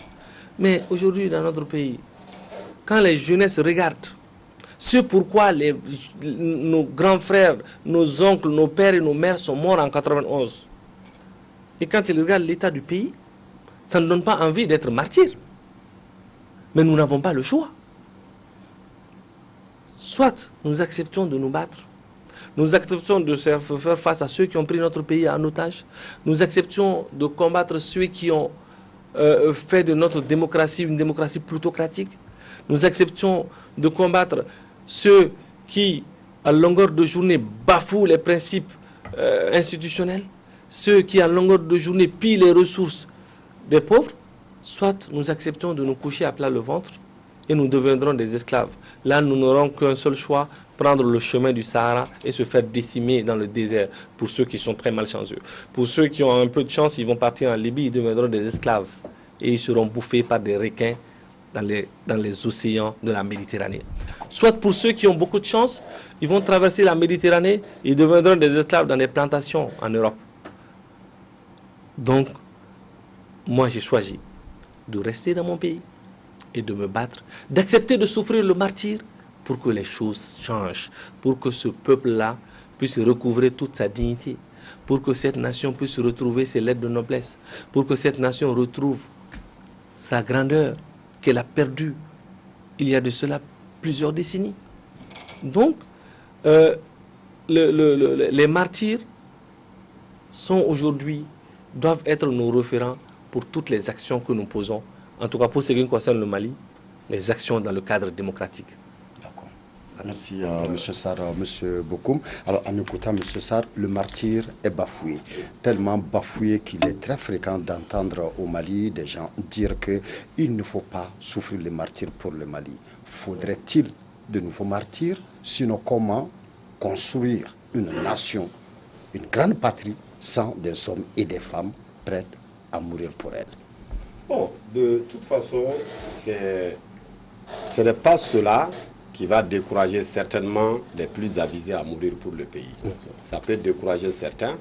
Ça a commencé, on a vu à Aguelhok en 2011 qu'il y a eu quand même le capitaine camarade qui a décidé de garder avec dignité et honneur la portion de la terre qui lui avait été confiée en République du Mali. Et il est mort pour ça. Vous voyez les célébrations qu'on en fait, il est oublié par la République. Et tous ces gens qui ont été égorgés, qui ont donné le point de départ de cette lutte, ont été oubliés. Les gens tombés sur les champs de l'honneur, ces soldats inconnus, ces visages qu'on ne connaît, qu'on ne sait même pas d'où ça vient, c'est le voisin, c'est le frère, ont disparu comme ça dans l'oubliette. Mais ce qui est important, ça va loin. Il y a une relation dialectique entre la question du martyr et la reconnaissance pour les vivants ou ceux qui sont en exercice ou les honneurs envers ceux qui exercent le pouvoir, mais dans le sens de la mise en œuvre de l'idéal pour lequel les gens meurent. Et vous voyez au Mali, cela se manifeste par les décorations pour les services rendus. Qu'est-ce qu'on en a fait, les décorations? On les donne à n'importe qui, pour n'importe quelle circonstance et n'importe comment. Ça a été distribué à tel niveau que le chevalier de l'ordre national du Mali n'a plus de mérite. Que le nom même, le nom même n'a plus d'impact et n'a plus. Donc tout ceci, dans le cadre du changement, il va falloir enlever ces noms-là pour mettre des noms authentiques comme Babemba et Tcheba et autres personnes qui puissent voilà, pour pouvoir exactement. Donc moi je pense que cela déjà ces vivants-là qui servent l'État avec dignité et honneur, c'est eux qui meurent dans la misère et dans la maladie au Mali. Parce qu'ils n'ont même pas la possibilité de se soigner, parce qu'ils ont choisi de ne pas voler. Ils n'ont pas la possibilité d'envoyer leurs enfants à l'école privée, parce qu'ils n'ont pas eu, ils ont refusé de se livrer à ce système et à ce pillage de l'État. Et ce sont ces gens, effectivement, qu'on marche dessus au Mali, qu'on essaye comme on appelle, d'humilier pour vanter ces gros corrompus et pour pouvoir faire en sorte que le modèle soit ces voyous qui pillent l'État et se glorifient de façon ostentatoire, et cela est devenu un modèle pour notre pays. Donc c'est cela qui explique la descente aux enfers de notre pays. Mais heureusement qu'il y a encore des gens, des sentinelles de la République qui sont là, qui sont nombreux, à un moment donné, qui se sont tués. Mais aujourd'hui, les gens ont compris que la situation va au-delà de tout. C'est une question de la pérennité de notre nation. Donc aujourd'hui, on est prêt à tout à en découdre avec ce système pour remettre un Mali nouveau sur place. Et c'est là par tous les moyens. Et nous-mêmes, en premier, nous sommes prêts à être des martyrs. Est-ce que nous avons tous la même définition de ce Mali nouveau, monsieur? Bon, ce Mali nouveau, comme je l'avais dit, vous me permettez de revenir là-dessus, sur la confusion qui règne dans un pays. Il n'y a jamais l'unanimité sur ce que doit être l'orientation ou la vision d'un pays. Personne ne doit chercher l'unanimité. Quand vous partez en Chine, Mao est célébré, mais il est vu par d'autres comme un criminel. Mais c'est la version officielle du pays et on le retient. Quand tu n'es pas d'accord, tu quittes la Chine. Quand tu vas en France, j'avais dit une fois, camarade qui connaît bien l'histoire de la France, entre Pétain et De Gaulle, ce n'est pas une question de qui a raison ou qui a tort. Parce que Pétain, en prenant le gouvernement de Vichy, a certainement sauvé des vies. Mais l'histoire a voulu que ce soit la résistance qui ait eu raison. Et c'est la version officielle et poubelle, et Pétain est parti dans la poubelle de l'histoire. Aujourd'hui, on ne peut pas continuer au Mali, comme je l'ai dit, à célébrer Moribo, à célébrer Fili Dabo, à célébrer Moussa Traoré, en même temps, à célébrer Amadou Toumane Touré, à célébrer Amadou Aya Sanogo. Tous ceux-ci ont existé sur la ruine de l'autre. Donc, à un moment donné, il va falloir qu'on prenne la version de celui qui gagne, qu'il puisse imposer sa version. Si nous passons aujourd'hui, bien entendu, qu'il faut qu'il y ait une version, une orientation qui soit fixée et considérée comme l'orientation et la mémoire collective. Celui qui n'est pas d'accord, il quitte le Mali. D'accord. Merci, monsieur Bokoum. Alors, monsieur Camara, nous pouvons dire donc que le martyr, c'est quelqu'un qui, fort d'une conviction, s'engage et est prêt jusqu'au sacrifice ultime. Donc, du coup, il peut y avoir des martyrs pour le oui. Du coup, il peut y avoir des martyrs pour le non, mais de toutes les façons, il faut des martyrs. Mais comment faire pour donner aux Maliens l'envie, ou redonner aux Maliens l'envie, lui faire comprendre la nécessité d'être même martyr pour ces pays-là? Merci, M. Dissa. En fait, l'histoire des hommes est toujours faite de contradictions. Et le triomphe des uns se construit toujours sur la ruine des autres. Et si on va sur cette base-là, il va sans dire que alors les martyrs des uns sont les criminels des autres. Mais ces affrontements sont tellement logiques que quelqu'un a dit que les périodes de paix sont des pages vierges de l'histoire. Et d'ailleurs, vous verrez, n'est-ce pas, pour la plupart du temps, les plus grands rois, les plus grands empereurs, les plus grands présidents dont on parle, c'est des gens qui sont arrivés à des moments où de la sueur, des larmes et du sang a suffisamment coulé. Je dis bien, n'est-ce pas, des larmes, de la sueur et du sang. Donc, c'est vous dire simplement que, en réalité, les martyrs sont indispensables pour, n'est-ce pas, l'évolution historique normale et je dirais même bienséant, n'est-ce pas, d'une nation. Aucune nation ne peut se construire sans que des hommes et des femmes n'acceptent de donner leur vie, leur sueur, leurs larmes. Ce n'est pas possible. Et aujourd'hui, je dois avouer que tous ces militaires qui sont en train de mourir au quotidien, pour que vous et nous, on soit là en train de débattre tranquillement, ce sont des martyrs. C'est des gens qui se sont engagés au péril de leur vie à porter l'uniforme et à défendre la nation. Il a parlé de certains qui ont été égorgés. Et ça continue. Tous les jours, des gens meurent. Donc, c'est des gens, n'est-ce pas, qui se sont engagés pour leur pays. Ils méritent notre respect. Ils méritent notre considération. Ils méritent, n'est-ce pas, de rester dans notre mémoire. Et leur exemple doit inspirer chacune de nos décisions et chacun de nos actes. Il a parlé aussi, n'est-ce pas, des gens qui souffrent le martyre, hein. Je voudrais profiter de cette occasion-là pour rendre un hommage, n'est-ce pas, à 3 professeurs éminents que l'École normale supérieure a connus. C'est, n'est-ce pas, le professeur Marie-Bernard Sissoko, dont ma promotion porte le nom, qui est considéré comme un martyr. C'est le professeur Mohamed Lamine Traoré. C'est le professeur Kari Dambélé. Des gens qui ont vraiment souffert. Et Victor Sy. Victor Sy, effectivement. Des gens qui ont souffert pour que la démocratie, n'est-ce pas, puisse... Pour que la démocratie soit dans ce pays-là. Maintenant, relativement à votre question, vous savez, à chaque fois que dans une famille, on ne célèbre pas les meilleurs enfants, il y a un mensonge dans cette famille. Si c'est les fainéants, n'est-ce pas, de la famille, qui sont célébrés, qui sont caressés, qui sont amadoués, mais ça veut dire simplement qu'on a décidé de détruire la famille. Il faut véritablement que ce soit les meilleurs qui soient célébrés. C'est l'excellence, c'est l'exemplarité, c'est la compétence qu'on doit célébrer. Mais si on célèbre la médiocrité, si on célèbre, n'est-ce pas, le népotisme, le clientélisme, l'affairisme, ça ne va pas. Donc, au fond, quelque part, on se pose même des questions. Quand certaines personnes se retrouvent dans certaines positions, à la fois politiques ou administratives ou même économiques, et qu'on voit, n'est-ce pas, le sens qu'ils donnent à leurs actions, et qu'on voit, n'est-ce pas, la façon dont ils se comportent, parce que quand on est une personnalité publique d'un certain niveau, on doit comprendre que chacun, n'est-ce pas, de nos propos, que chacun de nos actes est scruté. Et que quelque part, n'est-ce pas, on est un exemple, même pour la jeunesse.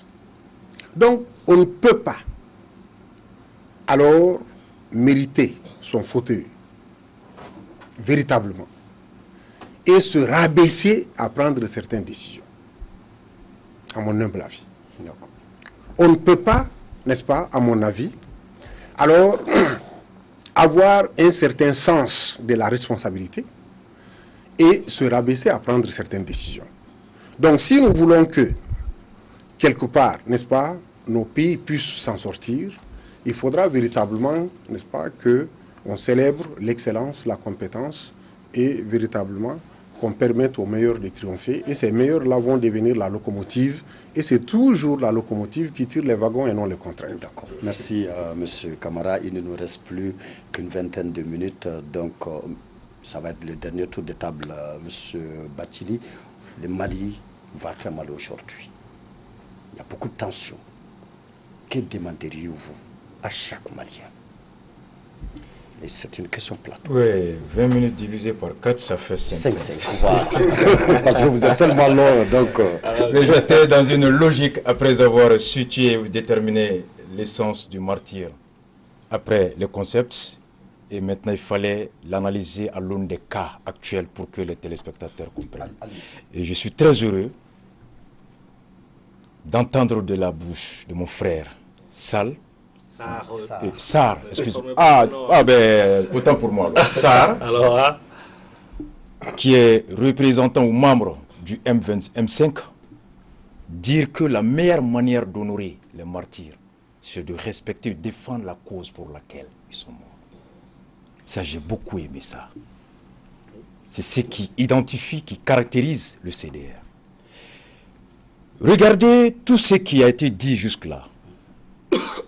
C'est le reflet en réalité de la revendication du M5.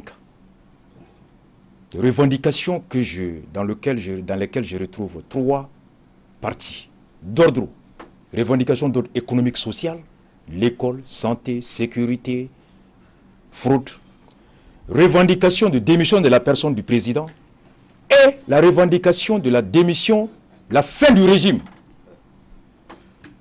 Je crois qu'il est juriste. Un régime ne démissionne pas au même fait un régime. Donc c'est les 3. Et, c'est français, conjonction de coordination, ça veut dire qu'on demande une autre chose. Je dis les revendications d'ordre économique, social, pas d'école, comme l'a dit Bokoum, corruption, tout est là.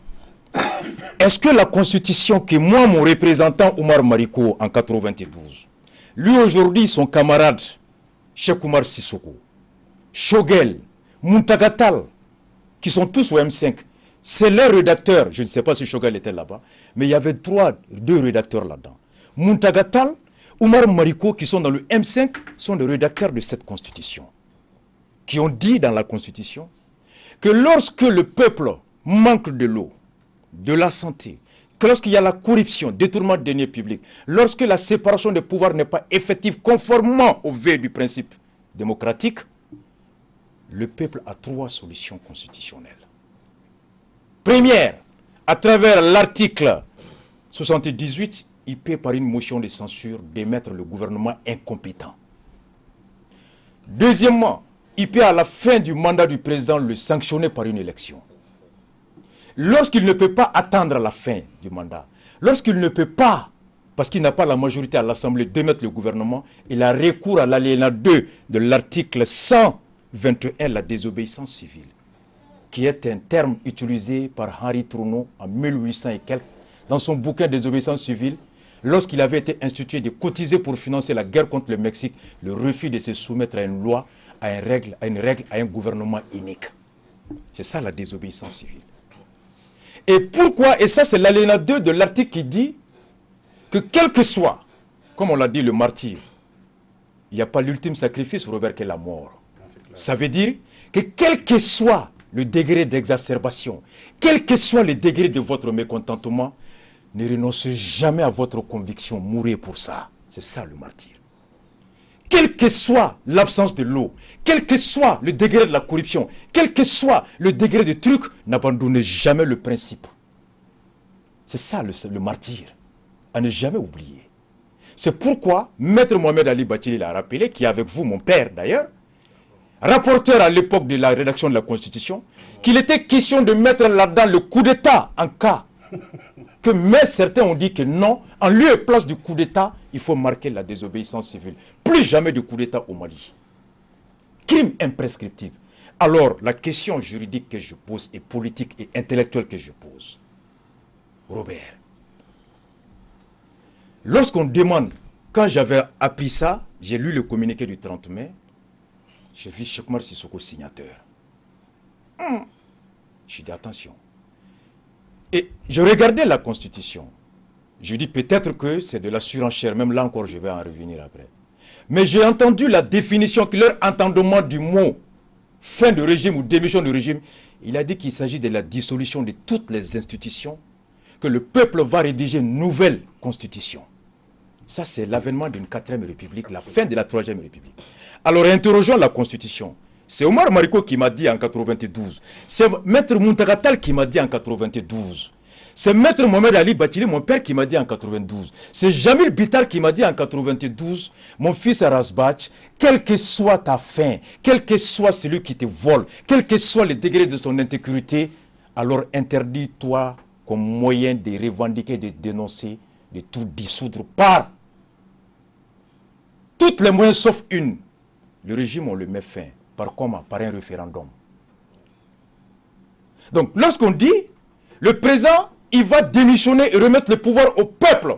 C'est le peuple qui va s'asseoir. J'aimerais poser à la salle, dans quelle disposition de la Constitution il est dit que lorsque le président démissionne, et qu'au même moment, l'Assemblée démissionne, au même moment, tout démissionne, quelle disposition de la Constitution pour laquelle ce martyr dont tu magnifies, pour laquelle dont tu décris aujourd'hui le comportement de tes aïeux par rapport à ce martyr. Ce martyr, dans quelle disposition de la Constitution t'a dit que quelles que soient les choses, il faut que vous vous réunissez, l'autorité qui va rédiger la transition, sur quel fondement?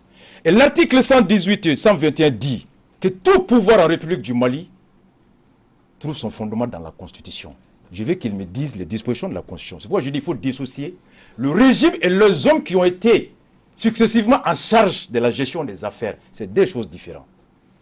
Et j'en aurais terminé par quoi? La question, le serment, Dr Sissoko l'a rappelé, de la Cour constitutionnelle. Il a longuement parlé des révolutions faites, des trucs de législatives. J'en connais. Je fais partie de ceux qui ont le mieux traité l'arrêt de Manassa. Je jure de remplir les charges de ma fonction avec honnêteté et dignité. Ce n'est pas comme ça le serment. Alors, en quoi le fait que Manassa ait refusé d'appliquer remet en cause le serment? En quoi la dissolution de la Cour suprême est un facteur de blocage d'accès des Maliens à l'eau? En quoi la dissolution de la Haute Cour de justice, du Conseil économique et social, du Haut Conseil des collectivités territoriales, de toutes les institutions peut être un facteur? Est-ce que parce que si l'imam a mal récité le Coran, est-ce que parce que si l'imam a mal dirigé la prière, alors que c'est le Coran qu'il faut remettre en cause? Les revendications, oui. La démission du président, c'est une liberté fondamentale. Les États-Unis, leur constitution date de 1776. Elle est d'application depuis le 4 mars 1789. Et jusqu'à aujourd'hui, il n'y a pas eu de truc. Pourtant, il y a la corruption en France, aux États-Unis. Il y a des chômeurs, il y a l'insécurité. Mais est-ce qu'ils vont jusqu'à renverser la République? Et par quelle manière? C'est pourquoi j'aimerais qu'ils me disent ce martyr pour lequel Sarr défend aujourd'hui, ce martyr pour lequel, au nom duquel Oumar Mariko qui a écrit ça, est-ce que Oumar Mariko rend hommage? Il dit, quand il regarde le comportement de ses aïeux, moi ma question, c'est les principes. C'est pourquoi je me pose la question, est-ce que Mariko aujourd'hui est resté conforme à l'engagement qu'il a pris dans l'article 121 au nom des étudiants en 92? Est-ce que quand Muntakata nous disait aux Maliens, quel que soit votre degré de souffrance, comme Moussa Traoré l'a fait, ne le fait pas? Parce que certains Maliens ont dit que sous Modibo, ils ont souffert. Et c'est au nom de leur souffrance que Moussa a fait le coup d'État. Et quelle que soit désormais votre souffrance, ne procédez jamais par la force au renversement. Alors, au nom de quoi? En vertu de quoi Muntakata revient 28 ans après? En vertu de quoi Choguel revient après? En vertu de quoi mon père, Oumar Mariko, vient encore? Qu'est-ce qui a changé entre-temps? Qu'est-ce qui est dans la constitution qui prévoit pour le peuple malien? Et la désobéissance civile veut dire, je refuse tout simplement d'obéir à la loi. Pour jusqu'à ce que l'autorité illégitime revienne dans le respect de la loi. Et pourquoi on dit la désobéissance civile? L'alinéa 2 dit que la forme républicaine ne peut pas être remise en cause. Lorsqu'il y a tentative de remise en cause de la forme républicaine, et qu'est-ce que c'est que la forme républicaine? C'est la gouvernance par des hommes élus. Lorsque les hommes élus agissent conformément au bonheur, le peuple obéit à leurs décisions. Quand ils n'agissent pas conformément à leur bonheur, le peuple a le droit à la désobéissance civile, mais pas la remise en cause. Au contraire, ça a été dit pour préserver la forme républicaine. Moi, je dissocie le principe de l'homme et de ses résultats. Alpha Mor Konaré a échoué. Est-ce que pour autant il fallait changer la constitution? ATT pendant 10 ans. Est-ce que pour autant, le président de la Cour constitutionnelle de Alpha Mor Konaré en 1997, qu'est-ce qu'il n'a pas fait ici? En 2007, les résultats de la Cour constitutionnelle, Maître Konaré l'a rappelé. Il a smatché d'après Maître Konaré, jusqu'à ce que le président de l'ADEMA a été mis tombé dans les brancards. En 2009, Ibeka s'est plaint. Nous, en commune 4, Moussa Mara a été spolié de ses voix. Et nous, Togo l'a dit clairement que Ibeka a intercédé auprès de la Cour pour laisser Ibeka passer. Mais moi, je veux savoir. On a dit Moussa Traoré a fait le coup au nom de la souffrance. Plus jamais, quel que soit le degré de la souffrance, ne procédons pas par le coup d'État. Il existe des moyens, des pressions. C'est des questions que je pose à Sarr. Alors, en quoi le martyr mérite aujourd'hui qu'on dissout toutes les institutions? Je vais à la disposition constitutionnelle et je vais les rejoindre demain. Merci, M. Bathily. M. Sarr. Merci beaucoup, Robert Dissa. C'est quand même scandaleux que M. Ras Bathily, qui à une époque très récente a inspiré une certaine confiance au sein de la jeunesse malienne, s'adonne à des démonstrations intellectuellement douteuses, politiquement très faux. Vous savez, la différence entre vous et nous, et moi particulièrement, dans ce débat, je refuse de rentrer dans un juridisme étriqué. Vous savez, le problème posé par le M5 aujourd'hui n'est pas un problème juridique. C'est un problème politique. Au problème juridique, il faut des solutions juridiques. Au problème politique, des solutions politiques. Donc, ne rentrons pas dans... Vous avez parlé de démission, vous avez parlé de 4e République. Je me demande où est-ce que vous colmatez vos informations. À aucun moment, à aucun instant, le M5, dans aucune déclaration, sur aucune page, n'a évoqué de 4e République. À aucun moment. Quand on dit dissolution et rédaction... Je vous en prie, j'en viens. Je vous en prie. Non, vous avez pris... Non, je vous en prie, vous avez vu, vous avez parlé, je ne vous ai pas interrompu, j'espère avoir le même traitement. Vous avez vu dans quelle déclaration du M5 parler de dissolution? Il n'en existe pas. Donc vous prenez des propos d'interview. Alors, Non, je vous en prie. Dans la déclaration du M5, c'est important. Le M5 n'a qu'une seule revendication. Revendication numéro 1 et revendication numéro 2, numéro 3, numéro 4, ou ce que vous voulez, c'est la démission de l'actuel chef de l'État. Il a dit qu'un régime ne démissionne pas, soyez sérieux. Quand le chef de l'État démissionne, mais ça n'est fini. Quand le chef de l'État dissout l'Assemblée et démissionne, ça n'est fini. Nous avons demandé, s'il vous plaît, nous avons demandé, vous parlez du régime, nous avons demandé à l'actuel chef de l'État de partir avec l'ensemble de son régime. Les mots ont leur sens. Ça veut dire qu'il dissout les institutions et il s'en va. Il dissout l'Assemblée nationale et il démissionne. C'est assez simple que ça. Vous savez, un célèbre penseur italien, Nicolas de Machiavel, disait que lorsque le passé n'éclaire pas l'avenir, les esprits marchent dans les ténèbres. Dans un passé récent, mon grand frère Rasbach et moi étions dans la rue. Nous demandions le rétablissement de la vérité des urnes. Autrement dit, la démission d'Ibeka et l'installation de Soumaïla Cissé à sa place. Dans un passé récent, mon grand frère Rasbach a regardé les Maliens droit dans les yeux et leur a dit ceci: s'il faut casser ce pays, le renverser, nous sommes prêts à le faire pour qu'il y ait le changement. Mais aujourd'hui, si ce même Rasbach regarde les Maliens et dire ces gens-là veulent tout casser, ces gens-là veulent changer Ibeka, c'est quand même avoir un esprit sélectif. Cela lui fait porter le chapeau qui le disqualifie à jamais pour s'ériger en donneur de leçons de la démocratie malienne. Vous savez, en 2012, ils n'étaient pas nombreux, ceux qui pouvaient demander le retour à l'ordre constitutionnel. Le régime que mon grand frère Rasbach défend aujourd'hui, ce régime est venu dans les entrailles du coup d'État de 2012. Ils étaient pratiquement tous couchés à plat le ventre devant le capitaine Sanogo, prince du jour. Vous parlez des institutions, mais soyons honnêtes. Les institutions au Mali ont perdu leur sens. Vous parlez d'institutions qui n'existent plus. Quand le chef de l'État lui-même descend dans l'arène politique en imposant son poulain contre la volonté du bureau politique du parti majoritaire, quand le pouvoir exécutif s'immisce flagramment, sans considération aucune, dans la mise en place du bureau du pouvoir législatif, que peut-on espérer de ces institutions?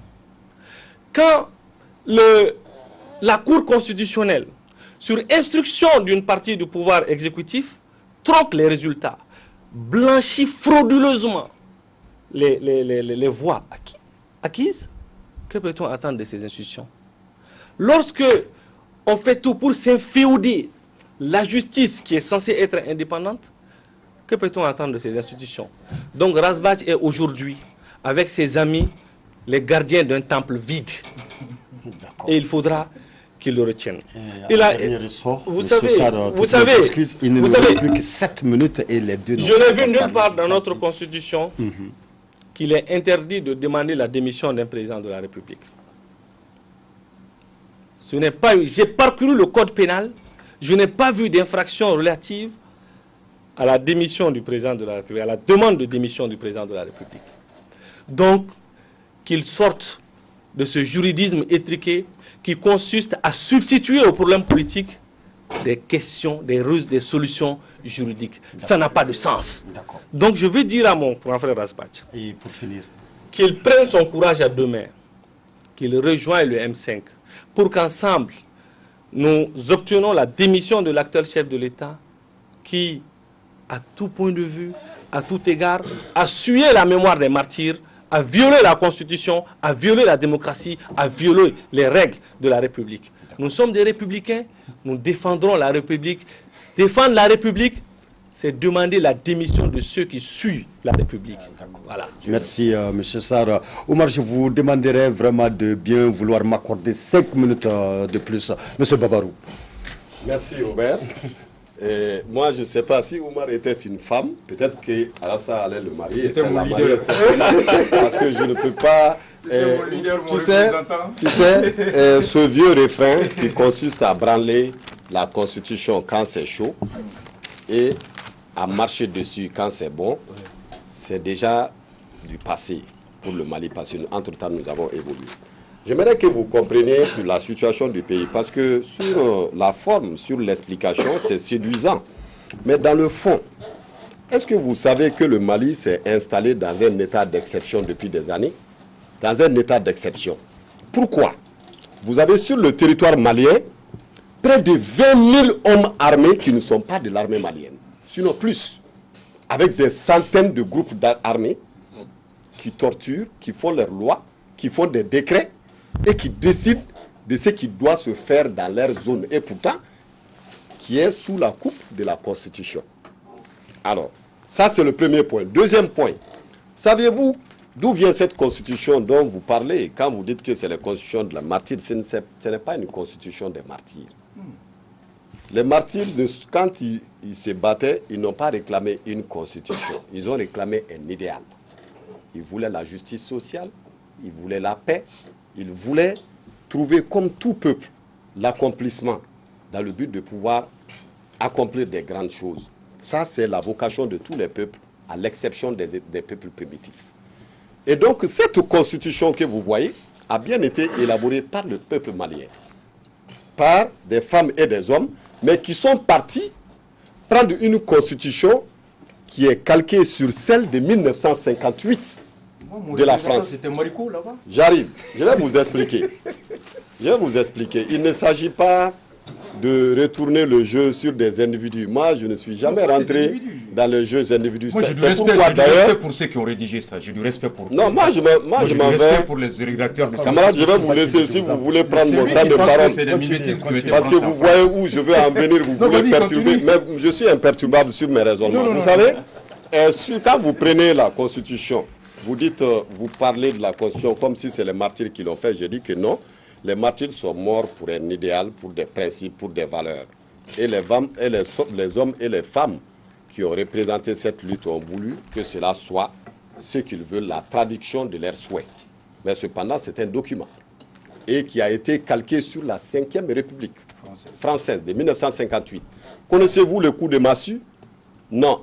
Le coup de massue qu'on parle est un coup qui a été organisé par le comité de salut public en France, le comité de salut, qui a été organisé par le général Massu et Salan dans une opération qu'on appelle opération Résurrection, qui a ramené le général de Gaulle au pouvoir dans des conciliabules nocturnes sous la pression de l'armée. Pour vous dire que quand vous êtes parti en France, je ne voulais pas y aller, je voulais rester au Mali. Mais comme vous êtes parti là-bas, je vous dis que cette constitution de 58 est venue à l'issue de la pression militaire, de tentative ou de coup d'État d'ailleurs.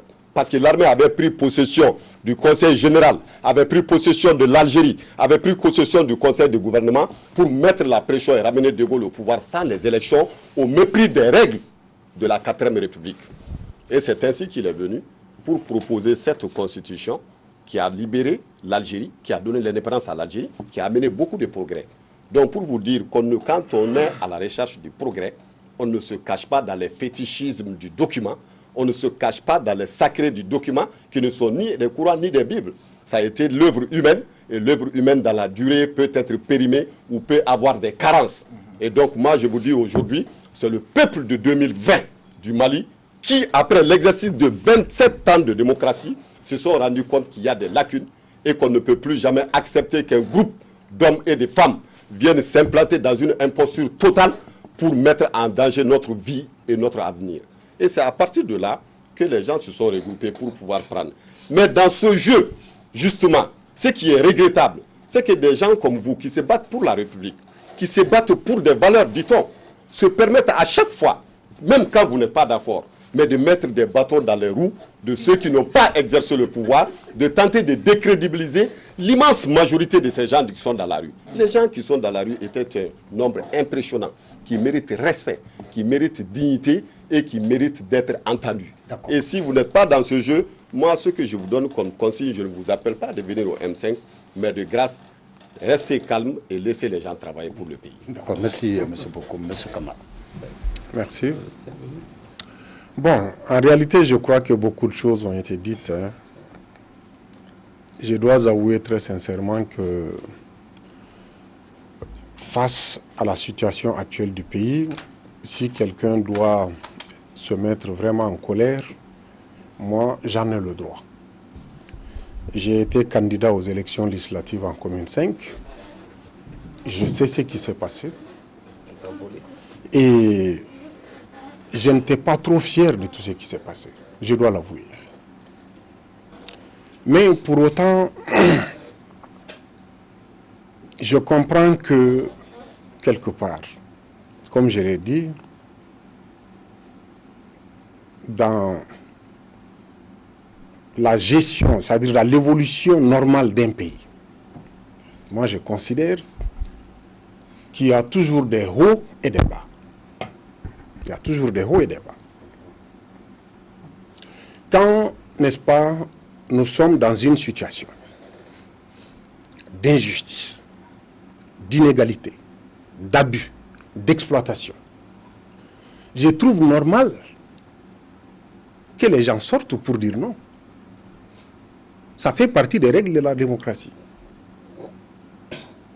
Et à chaque fois que les gens sortent pour dire attention, pour sonner les tocsins, ils méritent d'être entendus. C'est pourquoi moi je respecte les marcheurs. Je respecte ceux qui se mobilisent pour dire, n'est-ce pas, qu'une ligne rouge a été franchie et qu'il faille sortir un carton jaune pour dire attention. Là, je suis entièrement d'accord. Mais toutefois, je ne suis pas d'accord, et ça n'engage que moi, qu'il faille jusqu'à demander la démission du président. Pourquoi? Parce que si à chaque fois qu'une partie, n'est-ce pas, du peuple est mécontent, aussi large qu'elle soit, on doit demander la tête du président, je crains que cela n'aboutisse à la dictature de la rue. Parce que je ne connais pas dans l'histoire d'hommes ou de femmes qui aient eu à diriger son pays et qui, à un certain moment ou à un autre, n'a pas été amené à décevoir ou à frustrer. Je considère que la sortie aujourd'hui du président de la République et l'ouverture dont il a fait montre est de nature à faire comprendre aux uns et aux autres que lui-même, il n'a pas été sourd au tocsin qui a été sonné. Et j'ose espérer, comme la plupart des Maliens d'ailleurs, que du haut de ses fonctions, n'est-ce pas, du haut de ses responsabilités, il prendra les mesures qui s'imposent pour apaiser et également pour faire en sorte qu'on reparte sur de nouvelles bases. Parce que nous sommes, n'est-ce pas, à une phase aujourd'hui où si les mesures adéquates, adaptées à la situation, urgentes, ne sont pas prises, alors, n'est-ce pas, il faut craindre le pire. Et ce n'est pas ce qui est à espérer dans ce pays. Donc, il faut que chacun se ressaisisse et que, n'est-ce pas, alors on sorte des discours pour aller vers les actes concrets qui véritablement permettront à notre peuple de sortir la tête de l'eau puisqu'il a vraiment souffert. Merci, Monsieur Camara. Mesdames, Messieurs, vous suiviez l'émission politique Le Débat, être martyr au Mali, avec Monsieur Youssouf Mohamed Bathily, porte-parole du CDR, collectif pour la défense de la République, Monsieur Nouhoum Sarr, président du parti FAD, Front africain pour le développement, Monsieur Babarou Bokoum, secrétaire politique du parti SADI, Solidarité africaine pour la démocratie et l'indépendance, et M. Chekne Kamara, président de la plateforme Les Bâtisseurs. Pour ma part, ce fut un réel plaisir de vous présenter ce numéro de politique Le Débat. Nous vous souhaitons de passer une agréable semaine. Mesdames, Messieurs, merci.